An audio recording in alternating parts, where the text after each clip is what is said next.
ജീവകാരുണ്യ പ്രസ്ഥാനമായ ഹരിപ്പാട് കരുതൽ ഉച്ചയൂണ് കൂട്ടായ്മ വ്യത്യസ്തമായ മരം ചലഞ്ച് സംഘടിപ്പിക്കും.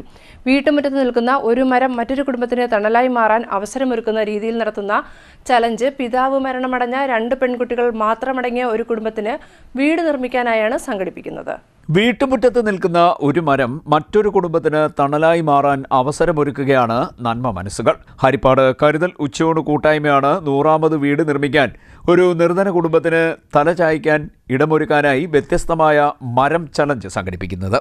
ഈ ദേവാലയങ്ങൾക്കും കുരിശുമൂട് പണിയാനും കുരിശടി പണിയാനൊക്കെ കൊടിമരത്തിനൊക്കെ തേക്ക് കൊടുക്കുമ്പോൾ പാവം പിടിച്ചവരൊക്കെ ആഞ്ഞിലേക്ക് തരും. പക്ഷേ ഇതൊക്കെ ഇതിൻ്റെ ഉപയോഗം ഒരു തണലായിട്ട് മാറാനാണ്. ഒരു 5 കുടുംബങ്ങൾക്ക് വീട് കൊടുത്തുകൊണ്ടിരിക്കുക. ഈ കുടുംബങ്ങൾക്ക് കട്ടളയും കതവും ജനലും കതകുമായി മാറുമ്പോഴാണ് ഇവിടെയാണ് ദൈവം എന്നുള്ള ചിന്ത നമുക്കുണ്ടാവും. തടി ചലഞ്ചാണ്, മരം ചലഞ്ച് നടന്നുകൊണ്ടിരിക്കുക.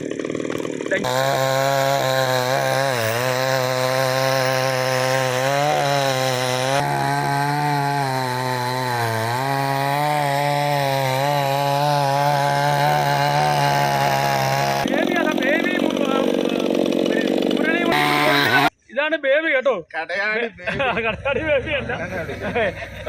എവിടെ തടി വെട്ടാലും ബേബി വിളിക്കണം. വളരെ കുറഞ്ഞ പൈസക്കൊക്കെയാ കൂലി ചോദിക്കുന്ന പൈസ ഒരു 10 പതിറ്റാണ്ടിന് മുൻപ് ഹരിപ്പാട് താലൂക്ക് ആശുപത്രിയിൽ രോഗികൾക്കും കൂട്ടിരിപ്പുകാർക്കുമായി ഭക്ഷണം നൽകി തുടങ്ങിയ കാരുണ്യ പ്രവർത്തകരുടെ കൂട്ടായ്മയാണ് ഹരിപ്പാട് കരുതൽ ഉച്ചയൂണ് കൂട്ടായ്മ.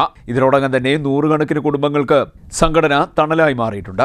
457ഓളം ചെറുകിട കച്ചവടങ്ങൾ വിവിധ പേരുകളിൽ ചലഞ്ചായി നടത്തി 67 പെൺകുട്ടികൾക്ക് മംഗല്യഭാഗ്യമൊരുക്കാൻ സാധിച്ചു.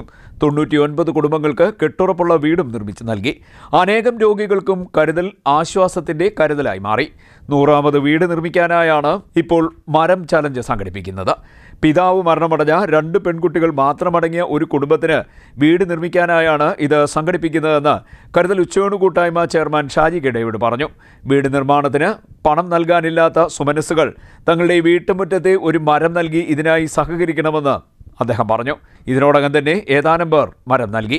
ഡിസംബർ 25-ന് വീടിന്റെ ശിലാസ്ഥാപനം നടക്കും. ഉമ്മർമുക്കിന് സമീപം ഡോട്ടി ദാസ് തന്റെ 2 വലിയ മഹാഗണി മരം നൽകി മരം ചലഞ്ചിന്റെ ഉദ്ഘാടനം നിർവഹിച്ചു. CDNet news, Kayamkulam.